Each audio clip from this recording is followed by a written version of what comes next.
Hello hello everyone, कैसे हो आप सब। मैं हिमानी स्वागत करते हैं आप सभी का अपने YouTube channel science study the study channel में। बच्चों कितने क्वेश्चन हो गए थे हमारे, 6th तक हो गया था ना, 7th स्टार्ट कराना था और ये तो बहुत इजी था। पता नहीं उस टाइम दिमाग ही कहाँ था मेरा। देखो करते हैं 7th क्वेश्चन का। First calcium hydroxide. Calcium hydroxide कैसे लिखेंगे? कैल्शियम हाइड्रोक्साइड CaOH लिखेंगे, प्लस क्या लिखा हुआ है कार्बन डाइऑक्साइड, इसको कैसे लिखेंगे? CO2 लिखेंगे। Gives out calcium carbonate, calcium means Ca carbonate मतलब CO3 प्लस वाटर, ऐसा लिखेंगे। ठीक है, लिखेंगे। अब ध्यान से सुनना, देखो कैल्शियम एक है, यहाँ पर भी कैल्शियम एक है। ऑक्सीजन काउंट करो बच्चों, 2 तो ये रहे और एक ये रहा 3। ठीक है, कार्बन देखो एक है और यहाँ पर ऑक्सीजन कितने हैं? 3 और एक 4 है। यहाँ पर कितने हैं? 2 और एक 3 है। हाइड्रोजन कितना है? 1। यहाँ पर कितने हाइड्रोजन है? 2। तो हम इसके नीचे लगाएंगे बस 2। समझ आ रहा है? हम 2 सिर्फ इसके नीचे लगाएंगे। क्यों लगाएंगे? ऑक्सीजन काउंट करो, 2 ऑक्सीजन और 2 ऑक्सीजन 4, इधर भी 3 ऑक्सीजन और 1 ऑक्सीजन 4, और हाइड्रोजन 2 हाइड्रोजन ये रहे और 2 हाइड्रोजन ये रहे। समझ आया बच्चों? समझ आ गई। अगली रिएक्शन देखो, B part, zinc plus silver nitrate. Zinc का symbol Zn plus silver nitrate AgNO3 gives out zinc nitrate. क्या लिखा है? जिंक नाइट्रेट, यानी कि ZnNO3 प्लस सिल्वर। सिल्वर को क्या बोलते हैं? Ag बोलते हैं। देखो ये शायद ऑलरेडी बैलेंस है, इसको बैलेंस करने की ज़रूरत नहीं है। जिंक का एक एटम, यहाँ भी जिंक का एक एटम, सिल्वर का एक एटम, यहाँ भी सिल्वर का एक एटम, नाइट्रोजन एक नाइट्रोजन एक, ऑक्सीजन 3 ऑक्सीजन 3। बताओ समझ आया या नहीं आया? आगे देखो, aluminium plus copper chloride. Aluminium को कैसे लिखोगे? Al एल्यूमिनियम, ठीक है, प्लस कॉपर क्लोराइड है ना, कॉपर को क्या लिखते हैं? Cu, क्लोराइड को क्या लिखते हैं? Cl2, CuCl2 गिव्स आउट क्या बना? एल्यूमिनियम क्लोराइड बना। ध्यान से यहाँ पर हम 2 लगाएंगे। ठीक है, यहाँ पर हम 2 लगाएंगे। क्यों? क्योंकि एल्यूमिनियम क्लोराइड बन रहा है तो कॉमन हो जाएगा 2Al, और क्लोराइड में भी 2 है Cl। ठीक है, प्लस में कॉपर, प्लस में क्या लिखा हुआ है? कॉपर, यानी कि प्लस Cu। अब ध्यान से देखो, 2 एल्यूमिनियम 2 एल्यूमिनियम, एक कॉपर एक कॉपर, 2 क्लोरीन 2 क्लोरीन। समझ आया? अगली रिएक्शन देखो, डी पार्ट, बैरियम क्लोराइड, यानी कि BaCl2 barium chloride plus potassium sulphate, यानी कि KSO4। ठीक है, पोटेशियम का सिंबल क्या होता है? K, और sulphate SO4 gives out barium sulphate, यानी कि BaSO4 प्लस, जैसे जैसे बोल रहा है पहले वो लिख लो, पोटेशियम क्लोराइड, यानी कि KCl। अब वो करो, देखो Ba का एक एटम, Ba का एक एटम, सल्फर का एक एटम, सल्फर का एक एटम, ऑक्सीजन 4 ऑक्सीजन 4, पोटेशियम एक पोटेशियम एक।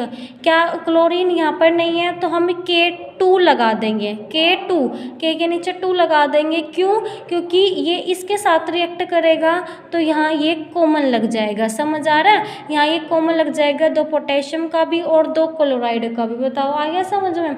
उसके बाद 8th क्वेश्चन देखो, 8th question, right the balance chemical equation, और आइडेंटिफाई भी करना है, यानी कि रिएक्शन को बैलेंस तो करना ही करना है, आइडेंटिफाई भी करना है कौन सी रिएक्शन है, यानी कि बैलेंस रिएक्शन में से कौन सी रिएक्शन है, जैसे कि डिकम्पोजिशन है, कम्बिनेशन है, ठीक है, डिस्प्लेसमेंट है, डबल डिस्प्लेसमेंट है, ये भी आइडेंटिफाई करना है, ये भी बताना है। तो first part, potassium bromide, potassium मतलब K, ब्रोमाइड मतलब Br, ब्रोमाइड मतलब Br, plus barium iodide, barium Ba, barium iodide gives out potassium iodide, यानी कि Ki plus barium bromide, barium bromide. समझ आया?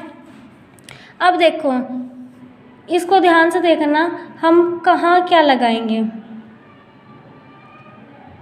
यहाँ पर 2 लगा दूँ मैं, क्योंकि जहाँ पर भी आइड लगा होगा ना वहाँ पर 2 तो आएगा ही। ठीक है। यहाँ पर क्यों नहीं लगाए, यहाँ क्यों लगाए, क्योंकि फिर पोटेशियम आयोडाइड बनेगा, यहाँ भी ट्रू लगा देते हैं। अब देखो यहाँ फिर 2 लग जाएगा, पोटेशियम और आयोडाइड, 2 और 2 4 हो गई, तो 2Ki,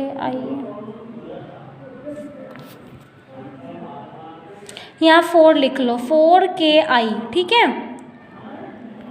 और यहाँ पर 2 लगा लो, क्योंकि 2 बैरियम और 2 ब्रोमीन, ठीक है। 1 मिनट रुको, KBr,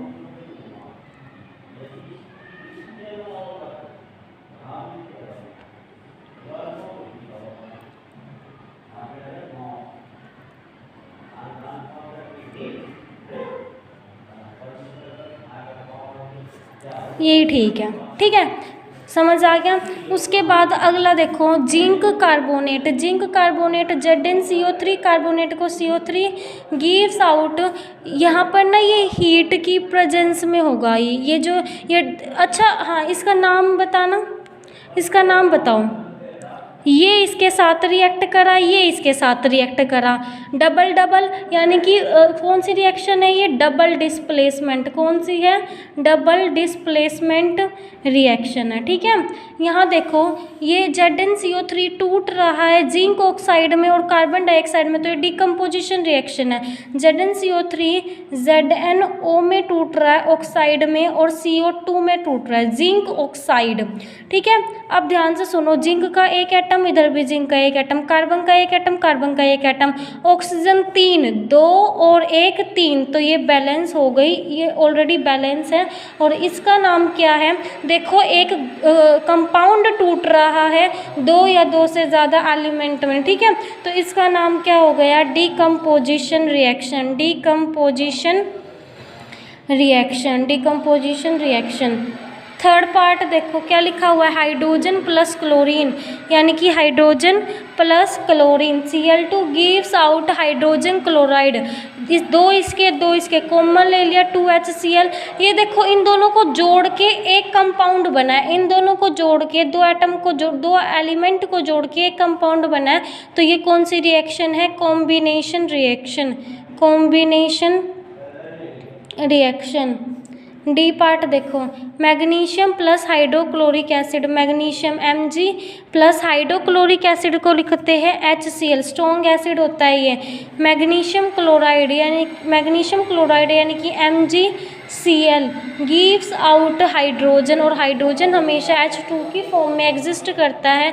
इसी वजह से अब मुझे क्या करना पड़ेगा, यहाँ 2 लगाना पड़ेगा, जिसकी वजह से हाइड्रोजन तो 2 हो गए, लेकिन क्या क्लोरीन 2 हुए, नहीं, क्लोरीन 2 नहीं हुए, तो MgCl2 लगा देंगे, ठीक है। क्या लगा देंगे, MgCl2, या फिर 2 मॉलिक्यूल इसके ले लो, यहाँ कॉमन लगा देंगे 2MgCl, समझ आ रहा है, कैसे लगा देंगे, 2MgCl लगा देंगे, समझ आया।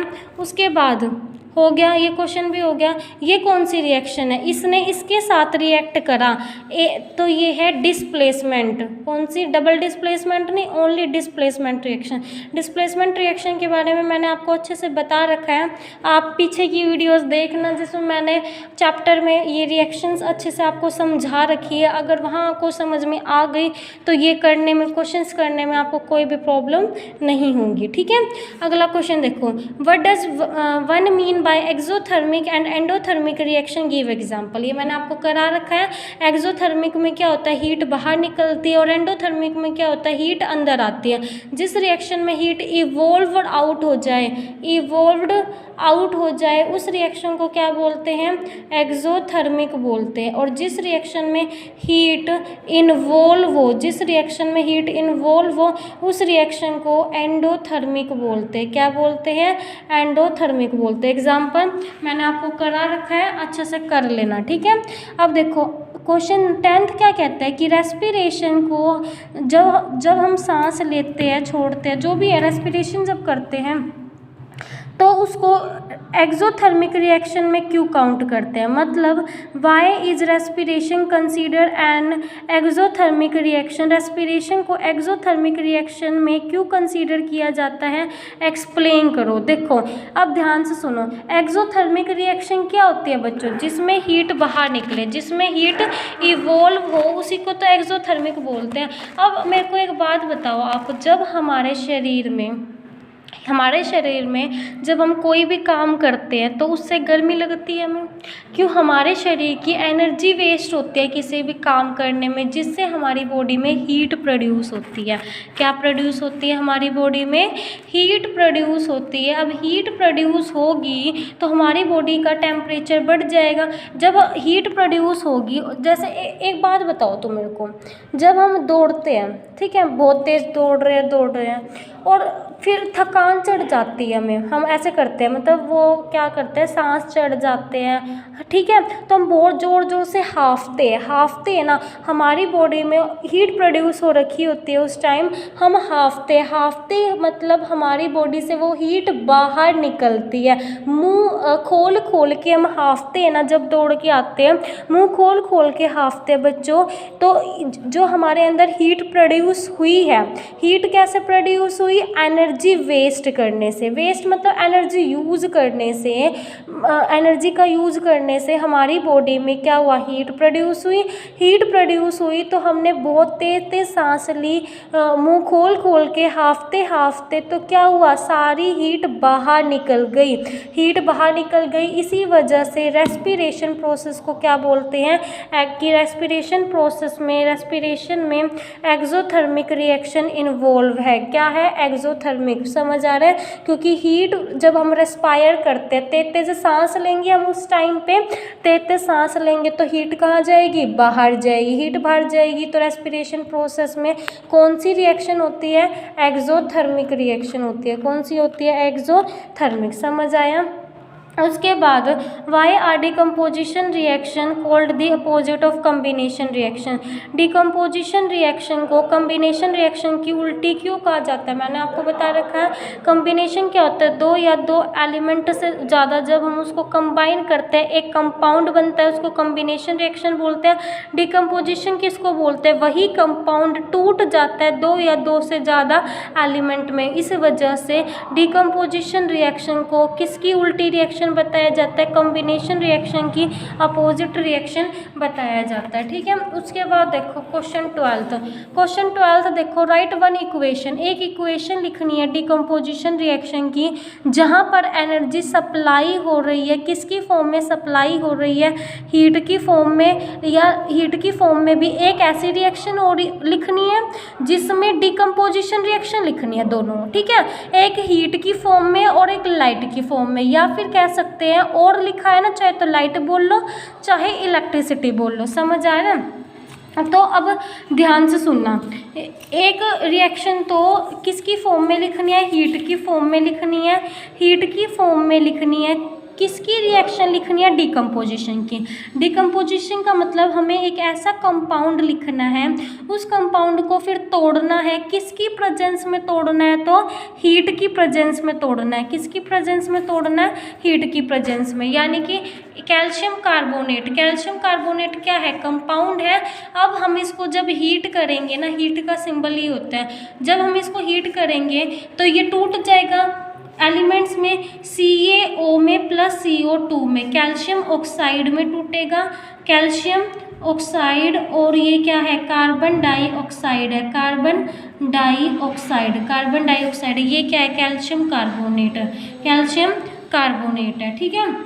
उसके बाद कैल्शियम कार्बोनेट हो गया, ये हीट वाली रिएक्शन तो लिख ली। अब ये लाइट वाली रिएक्शन कैसे लिखेंगे, सोचो कोई रिएक्शन ऐसी जिसको हम वो करें, क्या बोलते हैं, लाइट दे और वो टूट जाए और डिकम्पोजिशन रिएक्शन हो जाए, ठीक है। तो देखो क्या होगा, 2AgCl, तो ये किस में टूटेगा, Ag प्लस Cl2 में, 2Ag और 2Cl में, समझ आ रहा है, क्योंकि कंपाउंड है ना ये, और ये क्या, सिल्वर क्लोराइड है, इसका नाम क्या है, सिल्वर क्लोराइड। तो ये किस में टूटेगा, सिल्वर में टूटेगा प्लस क्लोरीन में टूटेगा। समझ आ रहा है। उसके बाद अगली reaction, what is the difference between displacement and double displacement. ये मैंने आपको करा रखा है, अच्छे से वहाँ पीछे वाली वीडियोस देखना और कर लेना, ठीक है। उसके बाद in the refining of silver, the recovery of silver from silver nitrate solution involve displacement bye copper metal. Reaction लिखनी है, देखो कॉपर प्लस सॉल्यूशन किस चीज़ का, कॉपर प्लस सिल्वर, सॉल्यूशन किस चीज़ का, सिल्वर नाइट्रेट। सिल्वर मतलब AgNO3। तो ये किस में टूटेगा, ये क्या बनेगा, कॉपर नाइट्रेट बनेगा CuNO3 बनेगा प्लस सिल्वर अलग निकल जाएगा। ये रिएक्शन है। और ये डिस्प्लेसमेंट, ये लिखा हुआ है हाँ कि डिस्प्लेसमेंट रिएक्शन होगी, और ये डिस्प्लेसमेंट ही हो रही है, ये इसके साथ रिएक्ट कर रहा है और ये अलग से चला जा रहा है। तो ये कौन सी रिएक्शन है, डिस्प्लेसमेंट रिएक्शन है, ठीक है। उसके बाद हाँ, प्रेसिपिटेशन रिएक्शन के बारे में चैप्टर में नहीं था, थ्योरी में। प्रेसिपिटेशन रिएक्शन क्या होती है बच्चों, जब एसिड प्लस बेस आपस में रिएक्ट करते हैं तो वो बनाते हैं salt plus water, salt plus water. इस रिएक्शन को बोलते हैं प्रेसिपिटेट। क्यों, ये जो प्लस में होती है चीज़ वो तो निकलती हुई दिखाई देती है, पानी तो निकल जाएगा भाप बन के सॉल्ट। आपने देखा होगा, जब आपने नमक देखा है बच्चों, नमक हमेशा ना बिल्कुल क्रश की फॉर्म में नहीं होता, बिल्कुल जैसे सूजी देखिए बिल्कुल क्रश होती है वो। या फिर जब हम चीनी को वो करते हैं, बिल्कुल क्रश कर लेते हैं, तो वो बिल्कुल जैसे चीनी पाउडर होता है वो शुगर पाउडर, बिल्कुल वो बन जाता है। क्या सॉल्ट उतना बारीक हो पाता है कूटने के बाद भी। एक सबूता नमक जो समुद्र से निकाल के लाते हैं, जब हम उसको कूटते हैं, देखा होगा गाँव में कैसे कूटा जाता है नमक। तो अब तो नहीं, लेकिन पहले अगर देखा हो कभी बहुत साल पहले, तो फिर नमक को जब कूटते थे तो नमक बिल्कुल पाउडर की फॉर्म में नहीं होता था, कुछ ऐसे छोटे छोटे दानों की फॉर्म में ही रहता है। घरों में देख लो, जो हमारे घरों में नमक यूज़ होता है वो क्या बिल्कुल पाउडर होता है, नहीं, मतलब छोटे छोटे दाने दाने से होते हैं। उन दानों को बोलते हैं प्रेसिपिटेट्स। क्या बोलते हैं उन दानों को, प्रेसिपिटेट्स बोलते हैं। तो प्रेसिपिटेशन रिएक्शन क्या होगी, when acid and base react with each other। जब एसिड और बेस आपस में रिएक्ट करेंगे तब वे क्या फॉर्म करेंगे, then form salt plus water, salt and water, and this reaction is known as precipitation reaction। Ma'am ने बोला acid plus base gives out salt plus water। Acid HCl strong acid होता है, base NaOH। ये मैं आपको second chapter में कराऊंगी कि acid की कैसे पहचान होती है, बेस की कैसे पहचान होती है। बेस जहाँ भी होगा ना वहाँ पर पीछे OH लिखा होता है, जहाँ भी बेस होता है वहाँ पर पीछे क्या लगा होता है, OH होता है। और ये कुछ नाम आपको याद करने पड़ेंगे एसिड्स के, जो HCl है या फिर H2SO4 है जिसको सल्फ्यूरिक एसिड बोलते हैं, ये भी स्ट्रॉन्ग एसिड होता है, ये भी स्ट्रॉन्ग एसिड होता है। तो हमने ये ले लिया, क्या बना, सोल्ट। सोल्ट कैसे, सोल्ट कैसे बनेगा बच्चों, ये HCl plus NaOH, sodium hydroxide.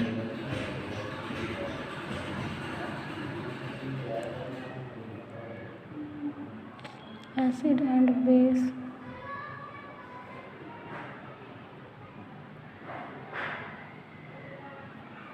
हाँ Na इसके साथ रिएक्ट करेगा, NaCl प्लस वाटर क्या होता है, H2O, एक हाइड्रोजन, दो हाइड्रोजन और एक ऑक्सीजन बन गया हमारा। क्या बने, ये हमारे क्या बन गए, ये नमक बन गया, NaCl नमक होता है, ये हमारा प्रेसिपिटेट बन गया। समझ आ गया, क्या बन गया, प्रेसिपिटेट बन गया।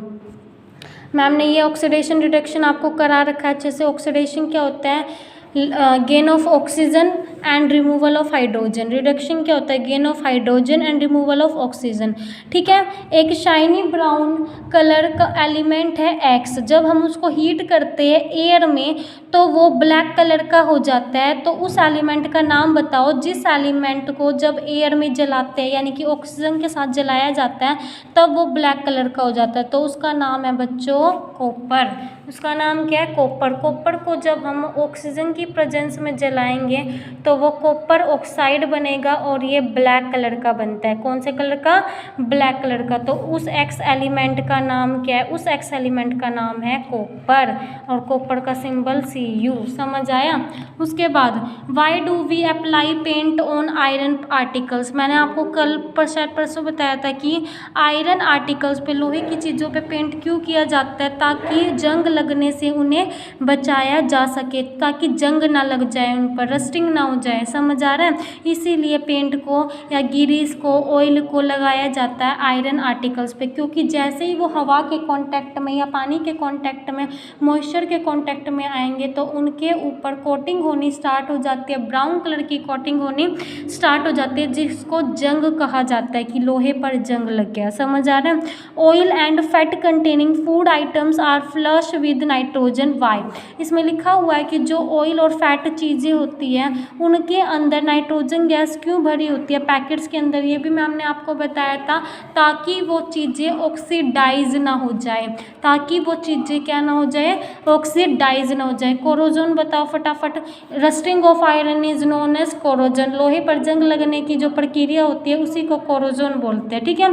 रेंसिडिटी क्या होता है? अगर कोई भी ऑयल फूड आइटम है, जब वो हवा के कांटेक्ट में आता है तो क्या होता है? उसका टेस्ट चेंज हो जाता है, और वो खाने की चीज़ रेंसिड बन जाती है, और उस प्रोसेस को रेंसिडिटी बोलते हैं। आई होप बच्चों आपको अच्छे से सारे क्वेश्चंस आ गए होंगे। अगर कहीं भी डाउट हो किसी भी क्वेश्चन में तो आप कमेंट सेक्शन में बता सकते हैं। ठीक है।